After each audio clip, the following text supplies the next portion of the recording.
2, 1. Welcome, Archbishop Cordileone. Thank you. I'm Maggie Galalgher with the Benedict XVI Institute, and I'm here with Archbishop Cordileone, who is the founder, our founder, and the chairman of our board and our inspiration. And Archbishop, I'm so grateful for you for taking this time. Our community has really grown, and our work is flourishing in many ways. I wonder if we could start by going over what we've achieved roughly in the last year. Way back in 5-6 years ago, when you imagined the Mass of the Americas, did you ever think we'd attract a world-class music team and release it to #1 on the Billboard charts as we did in September? Were you surprised when that happened? I had never even thought about that happening. This has really skyrocketed it, and it's, I think, a sign of God blessing the work that we're doing and the generous support of so many people, lending not just treasure, but time and talent as well. We have a wonderful community of artists and musicians coming together to further the work of the Institute. And so the Mass of the Americas has clearly touched hearts. I mean, it was celebrated for the first time here in your own cathedral, jam-packed with Guadalupanans who were extremely moved by the music. What did your vicar of Hispanics tell you about this? Yes, well, first of all, he was very kind of doubtful how he was going to pull this off, because as you recall, it was this twin tribute to Our Lady of Guadalupe, Our Lady of the Immaculate Conception, because our Guadalupe celebration that year, it's always the Saturday before. The feast day was December 8th, and he did not understand how he was going to pull together those two themes, but they meshed perfectly according to what's going on in history in Spain and in Mexico and the image. But I also, when I told Frank LaRocca, when I told him that, I wanted people to feel at home because they're not used to experiencing sacred music. They're used to the popular songs. So this will be a different kind of music, but I wanted them to feel at home. And he was impressed at how it came off, not just thematically, but musically as well. And he said, you know, the Hispanics are mostly recently immigrated people. They're struggling to make it along, and they so often have to do with things that are second class or left over. But he said, with this Mass, you dignified the people. And repeated that line over and over, you dignified the people. That touches my heart to hear that. We've since moved the vision. The great vision is that what's classically Catholic works. That's what you always tell me, right? And this is the classically Catholic model for evangelizing through beauty. I mean, we need truth. We need arguments. We need, most of all, the examples of goodness of the saints. And we need to live differently because we believe in Christ.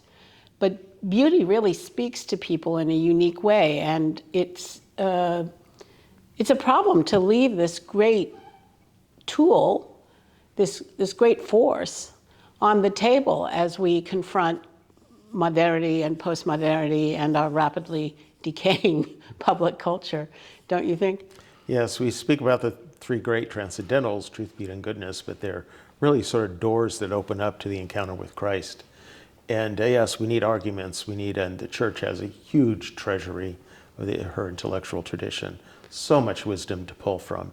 And I'm glad to see there are new resources becoming available for people to do that.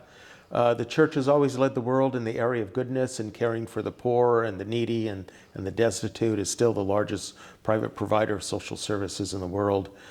The Church has also traditionally been the great patron and champion of beauty, of the arts, and so much wonderful, powerful beauty in the art and music and architecture and sculpture and even literature has been created from her bosom. But that's been ignored largely for the last many decades, right? And each of these transcendentals, that door, it's going to attract some people that won't attract others. We need all three doors wide open. There are people, and I've met people, they actually read themselves into the Church, right? They begin reading the Fathers and understand how they read Scripture, and all kinds of light bulbs start going on, right? They discover the truth and they come into the Church. Many people are touched by the Church's generosity and caring for the poor with a truly selfless spirit, caring for the poor for what they need, not what for one is going to get out of it. And that will touch hearts. But beauty has another way of touching hearts that is unlike the other two. And that door needs to be wide open, because in an age of relativism, when people think everyone has their own particular truth, and it's for a lot of people that's a hard door to lead them to, beauty kind of circumvents all of that. There's something more intuitive about it. And when people experience beauty, it touches a core deep within them that can't be touched in other ways. So that's something that helps to prepare the hardened soil of the soul to make it fertile for them planting the seeds of truth. Well, and there's an even deeper reason. I mean, if you was recently reading, I think it was in the Jewish Roots of the Eucharist, a very interesting book, about the scriptural passages where God describes how he wants the ancient Israelites to worship him. And he asks for gold, right? He doesn't ask for plain barren altars. And maybe that's partly because he knows that where your treasure is, there your heart shall be. And similarly, when traditionally Mary Magdalene, the woman who anointed Jesus with expensive perfume, was rebuked, saying we should have given that to the poor. Jesus says, no, the poor you'll always have with you. And I think what we're also saying is that we need magnificent and beautiful liturgies, because we need to worship the Lord properly and put him first. And that's a way that makes it visible and makes us experience it. Did I get that right from you? Absolutely. A church for the poor doesn't mean we have poor quality liturgy and furnishings for liturgy. All the saints know only the best for God. Being here in San Francisco, I love to cite our patronal saint. Nobody loved poverty more than he did, Lady Poverty, and he lived it to the extreme. But when it came to worship, only the best for God. We have his letters to clergy excoriating them for the poor condition of the linens and the vessels, the sloppy way they would say Mass, and said it has to be clean, it has to be the best for God. The saints understood this, that beauty isn't a luxury for the well-to-do. It's a treasure for everyone to share. Another story I love to share that was recounted to me by an eyewitness. He was there when this happened. It was shortly after our Cathedral of St. Mary the Assumption was dedicated in 1971, probably within a year. There's a conference center underneath, and they had a conference on addressing issues of poverty, and the great Dorothy Day was there speaking. And he was there, he saw and heard it happen, raised his hand and piped up that, isn't it ironic that we're having this conference on helping the poor in this very expensive new church, when all of this money that was spent for this could have been spent on the poor? And she said, well, there are many kinds of poverty, many kinds of hunger. There's a hunger for bread, and we need to give the poor bread, and we do. But there's also a hunger for beauty. And this is a beautiful place to which everyone has access, from the mayor in the city to the poorest person on the street. Yeah. She understood that beauty is for everyone and should not be reserved for a small elite group of people. Yeah, I'm laughing because one of the things that's unique about the Benedict XVI Institute is that we decided to use sacred music and commission new sacred music, not for the concert hall, but for prayer services and liturgies as acts of worship, which is its highest and best and intended use. Mm-hmm. I, as the executive director, I have to say free is a terrible business model. But fortunately, many people have appreciated your leadership, and I think some people who maybe don't see it quite the same way you do have just come together to help you achieve this vision. And it's really heartwarming, and we're really grateful for that. So the Mass of the Americas, it's gone from the vision is great music commissioned for worship, not concerts. Nothing wrong with concerts, but for worship that wins new audiences by traveling through the great cathedrals, and then eventually touches the hearts of the secular outside arts world as well. And what's kind of amazing to me is how far you've achieved this vision. It's like the Mass of the Americas has gone to from San Francisco to Tijuana to Houston to New Jersey to the Basilica of the National Shrine of the Immaculate Conception to Old St. Patrick's Cathedral. Priests are using it in their first Mass, which is something, it makes sense because it's Our Lady of the Immaculate Conception is the patroness of the United States, and Our Lady of Guadalupe is the patroness of all the Americas. That's the unity Mass that you envisioned. And this year we had the somewhat new phenomenon of multiple people starting to use and put on the big Mass without our involvement, right? There was a world premiere in a Pasadena premiere, a Southern California premiere, and then this amazing young conducting PhD student, Richard Carrillo, I just butchered his last name, apologies, my Spanish doesn't exist, who's at the Frost Music School, put it on in South Miami. And every time we find the same reaction. Hundreds of people turn out. It's a kind of phenomenon within the Catholic world. And now we're finding that we're looping back and beginning to attract the plot, Frank LaRocca's work, the plaudits from the secular arts world as well. I mean, it's the former New York Times music critic, Ted Libby, named it to his top 10 albums.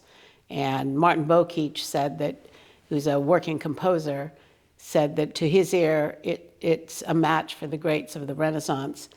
And we're coming up. We're trying. What does this mean to? What is the ultimate goal of this? Because we're not doing this for our own sake. What would you like to see happen because of these great masses that you've been commissioning with Frank LaRocca and the Benedict 16 Choir? Christ flourishes in our land. It's all about evangelization and bringing people to Christ. So Richard, as I recall, this was his doctoral dissertation project. Yeah. So much was he focused on this, but it touched him very personally as well, being Hispanic himself and a student of sacred music. So both worlds touched him very deeply. And that's how we reach people. It's they're contemporary themes, right? All the masses we've commissioned are contemporary themes, but within this classical tradition. So it shows that what is classically Catholic is not stuck in time, but it can develop. But it's also not a rejection of what came from the past, because it's universally beautiful. Renaissance polyphony is beautiful in every generation, in every culture, and should continue to be sung for worship, not just for concert halls. But more can be added on in continuity with the tradition. So I've told this story many times when I was envisioning this Mass of the Americas to give Frank LaRocca the idea of what I had in mind of kind of merging this or blending it was the mission church architecture, right here in the West and in the Southwest. The Franciscan missionaries, when they came here, how did they enculturate the gospel? Out here in the West, in California, they didn't celebrate Mass in camps or in huts or however the indigenous people lived in different parts of the continent. They built churches. They built a traditional Catholic church, but in an architectural style and with colors and materials, and it's the style of art that came from that reflects the local culture, but it also incorporates it within the continuity of our Catholic heritage. Yeah, so instead of pulling down to the level of the popular culture, you integrate and raise up to the level of the high sacred. Yes, and that's why this vision of taking it on the road, so to speak, and spreading out through the great cathedrals and churches and holy sites, it's because it has that universal beauty. It attains a level of classical precisely because it's withstood the test of time. So if it's within continuity of that tradition, we can be pretty reliably know that it will continue to be beautiful in every age. And that's why that sense of universality makes people everywhere want to experience it.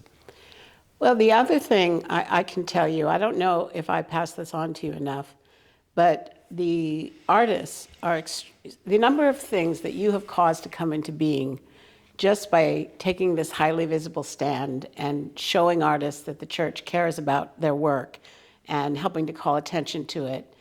Dana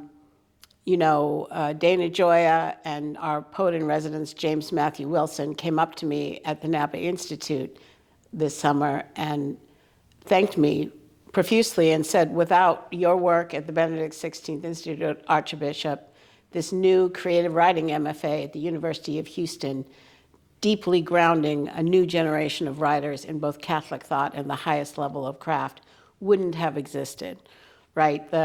Peter Carter of the Catholic Sacred Music Project told me that you were a big inspiration for his work, and he's now settled at Princeton and helping to train. Of course, you brought Jenny Donaldson-Neuche to the St. Patrick's Seminary, and she's going to town and providing resources for more beautiful and reverent liturgies, all not only in the Bay Area, but across the country. I just wanted to let you know that it's causing a lot more, there's Sarah Cortez at Catholic Literary Arts, who called you up on the first interview you did with Catholic Answers about the Benedict XVI Institute. She just called in and she asked your advice, saying she wanted to start a community for poets and writers in Houston. And you told her, get a chaplain, which is, this is a man who puts God first. I sometimes have to be reminded to do that, but he doesn't forget. And I wanted to talk a little bit about what we have coming up in this regard. So on December 10th, we have our first of what I hope is many annual Very Marian Advent prayer services. And in it, so first of all, a Marian look at Advent, right? Advent is we're preparing for Christ. Mary is waiting through the last troubles of a latent pregnancy, waiting for Christ. I think there's something very, pregnant about that image. Is there anything you want to say about Marian Advent? Advent is a fascinating liturgical season. It's a short season, but it's packed with so much meaning and so many intertwining themes, all about, of course, the coming of Christ. It's a quintessentially Marian season, obviously, with the Christ first coming into the world would not have happened without her. She's the model disciple. So it features John the Baptist as well, in the middle part of Advent, who heralds the coming of Christ. Mary was alert to his coming into her life, into her womb, into the world to save the whole human race. And so she models for us what John the Baptist calls us to do, to be alert to Christ coming into our life at all times. What's been accomplished tells me that there's so much potential that just is like ready to burst, but it's being held in. We just need to unshackle it, and it's just going to burst out there. Honestly, I don't think I've done that much. I've lit a match, and I lit something on fire, but it just spread from there, just sort of organically. It tells me there's so much potential that needs to be unleashed, and it doesn't take that much to make it happen. I just learned of another one. We've published stories by T.M. Duran, who is a novelist. Probably his most famous book is Toward the Gleam, and Ignatius Press publishes his work. And he told me that he and another artist decided to try to put together a Catholic creative group. And all they do is they meet and they talk about their work and they talk deeply about their calling as artists. He said, we weren't sure anyone was interested, but it was like, right, and so there's just a lot happening out there that people don't know about. And I see one of our jobs at the Benedict XVI Institute is helping more people, helping more artists get an audience, but also really helping Catholics understand that we are still a creative community and to be proud of the work that is going on and to help it grow. At the December 10th, We have a world premiere of, this is one of our new projects coming up, to switch to what's coming up, is what I call the Christmas Carol Project, or maybe the Christmas Advent Carol Hymn Project. And it sort of came about somewhat accidentally because we commissioned the composer Mark Nowakowski to do a setting of Chesterton's Carol during COVID tide, and his virtual choir did it. And when we sent it out, I mean, it was just stunningly beautiful, very simple, and very profound. And it generated 17,000 views on YouTube, which was a lot for a young composer, not particularly known. And I said to myself, people are really, I mean, I don't want to say we're tired of the existing Christmas music, but nothing new has been added, either in the religious realm or even in the secular realm, unless you count Grandma Got Run Over by a Reindeer, which I kind of do. But in at least 50 years, right? So after we've asked Mark to adapt that setting for a SAT, an ordinary parish choir and an organ, because the version that we have on YouTube requires 2 high sopranos, and it would be challenging for most parishes. And then we commissioned a new work with a composer that we met through our Composers Institute last year with Sir James Macmillan, which was another kind of breakthrough for us, which we co-sponsored with the Catholic Sacred Music Project. And her name is Mina Paraso. She recently got married, formerly Mina Essery. And 2 composers who, well, including Sir James Macmillan, I felt really singled out her work for the Composers Institute. I mean, he said nice things. I was interviewing him so I could promote their work about all the composers who were selected by him to be in this institute. But when I mentioned Mina, he just stopped, and there was a pause, and then he said, she is a very, very gifted composer. And David Conti of the San Francisco Conservatory of Music also pulled her out, and the work that she did. So speaking of Very Merry and Advent, we had a poem by our own Roseanne T. Sullivan, which is based on the O antiphons. It's in Mary's voice, anticipating the coming of Christ, using the titles in the O antiphons. And so Mina is setting that to music, and we will have a world premiere of 2 new Christmas carols, Advent carols, on December 10th. So I think that's kind of exciting. And then I didn't even tell you this, but Father Dwight Longenecker, I asked him, he's an Anglican convert priest and an superb writer, and maybe people do not know, he writes plays, he writes poetry, stories, he's very gifted.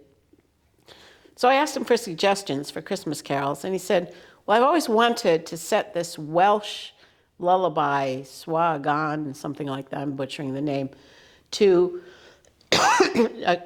make a Christmas carol out of it. So I don't know if we're going to do that on December 10th, but we'll probably do it the next year's concert at least. So maybe you'll be the father. Maybe you'll be the father of a new generation of Christmas carols. What do you think about that?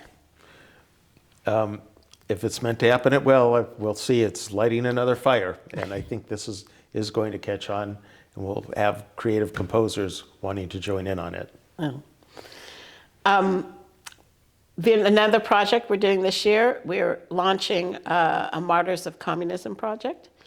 In fact, we already did launch it because the Requiem for the Homeless has been retitled Requiem for the Forgotten, because it has started to be used for Ukrainian refugee concerts and things of that sort. And our poet, James Matthew Wilson, who Dana Gioia calls the future of Catholic letters in America, wrote a new offertory for Ukraine. And that we're looking to do another celebration of that Mass, hopefully in March. But when the CD will be released, right? So we have our second Grammy Award. It's a recording. People don't usually get CDs anymore. I'm old, but I do know that. So our Grammy Award-winning music team came together, and we're going to release our second album and hopefully hit the Billboard charts again and attract more attention and inspire more artists and win more souls for Christ. But I kind of noticed that when you do an offertory hymn for the martyrs and white martyrs of Ukraine, you're actually all talking about people who were oppressed by Soviet persecution, which basically wiped out the Catholic Church in Ukraine and a lot else. So we have that. And then you are looking to bring Jimmy Lai's godfather to the seminary. Has that been firmed up yet? Or are you still looking for Those a date? plans are still taking shape. Maybe as soon as March, but we're working on the dates.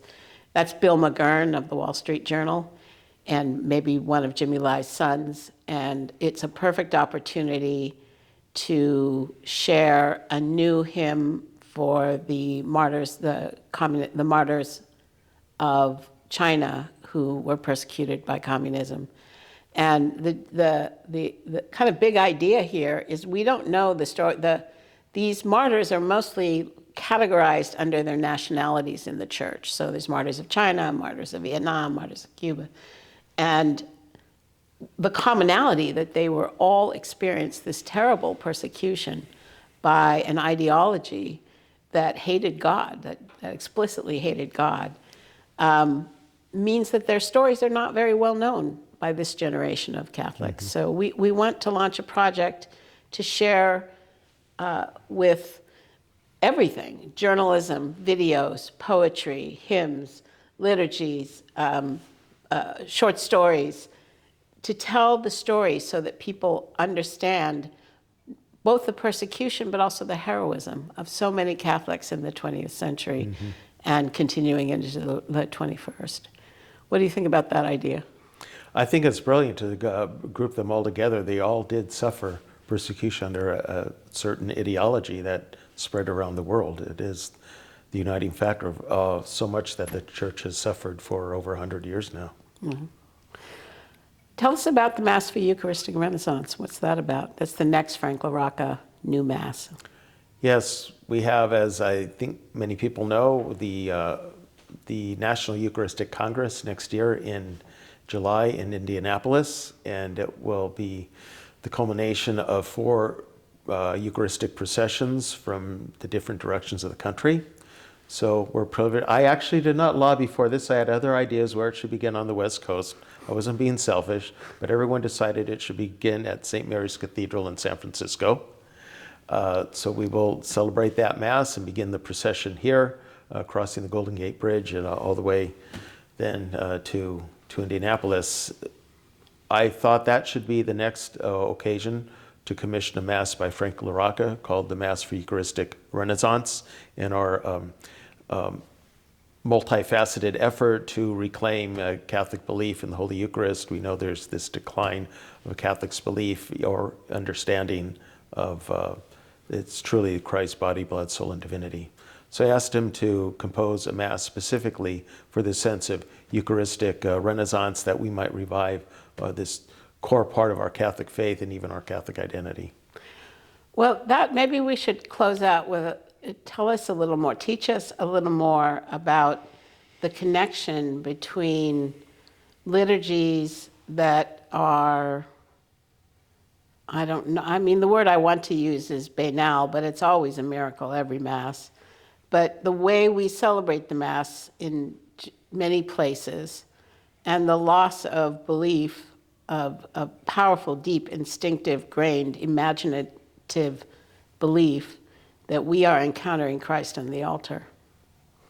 What's the connection between So much liturgy? of what we're suffering in our society basically comes down to a loss of the sense of the sacred. Right? If we treat what is most sacred of all sloppily, banally, it's going to affect attitudes, and we see this: a lack of respect for the sacredness of human life, a lack of respect for marriage and family life. I recently gave a homily on a conclusion of a family life conference and spoke about that. Do you remember the day when people used to speak about marriage vows as being sacred? The sacred vows of marriage? People don't think that way anymore.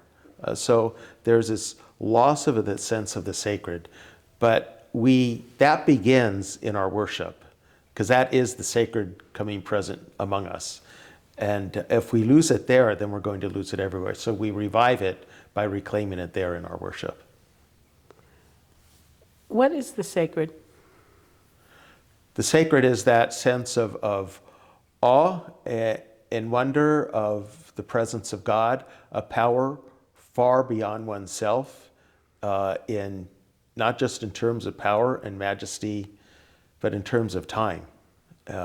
Is so much greater, and it cannot but reduce one to silence. It's the only adequate response. So we create beauty, but when it's truly beautiful, it touches on that immensity and awesomeness of God. And afterwards, the only adequate response is silence. We can't have a banal conversation after, a great polyphonic composition. I recall the Mass, the Requiem Mass for the homeless, now for the forgotten, that the Lamentation Frank composed as a communion meditation for the book of Lamentations. All you who pass by here, see if your sorrow is as my sorrow. It was so powerful, and the silence was palpable, and I just didn't want it to stop, So the sacred reduces us to that kind of silence. I remember many years ago, I heard a story on the radio about the redwoods here in California, and these guides who bring people into the redwoods, and the majesty of these trees, and they're centuries old. And the commentators spoke about how they're reduced to silence. This is before the beauty of the creation. What about the beauty of the Creator? If we lose that, everything becomes banal, trivialized, self-centered, and life becomes very boring and isolated. It's only when we recognize the awesomeness of God and try to appreciate His love for us and why He gave us the plan that He did to live in accordance with that love, that we can really have a life that's truly worth living. Wow. So after all that, maybe I could ask you to, once again, to let people know how much the Benedict XVI means to you, and ask them if they would pray about whether or not they're called to help you with this great mission. You were speaking about the Renaissance model of bringing this to the great cathedrals. It's a team effort, right? It takes vision, pastoral vision. It takes the talent to compose and to perform, and it takes patronage. It cannot happen without patronage. I'm so grateful to so many generous benefactors to the Institute that are vitally contributing to this renaissance of sacred beauty in the church. So we need to go down this path. We're going to touch hearts and souls in this world that is so hardened and so hard. We hear this all the time, and polarization, everyone's embittered and hostile to each other, intolerant to each other. Beauty will begin to melt that down, but we need the resources to do that. So this is in an age when we're talking about new evangelization. New evangelization has to follow the pattern of every first evangelization, but adapting it to our times. And this is how we do it. The church has always touched hearts through sacred beauty, and our patronage, pastoral vision, and talent all make it possible. And there's one other thing that you always tell me is the most important thing, because not everybody can give treasure, and not everybody has the talent. What's the one thing everyone can do? Obviously that's to pray, and that's part of patronage as well, right? To support the mission, as always, to keep it in our prayer, and live as holy of life as people can with their prayer, adoration, fasting, and so forth, and keep the intention of the Benedict XVI Institute within all of that. Thank you so much. And for me, frequent confession. Yes, of course. It's part of our penitential practice, indeed. Yes. Yeah. Well, God bless you, and thank you, Archbishop. We appreciate you so much, your witness for life, your passion for Christ, and certainly your help with this great task of recovering what is classically Catholic because it brings souls. Thanks.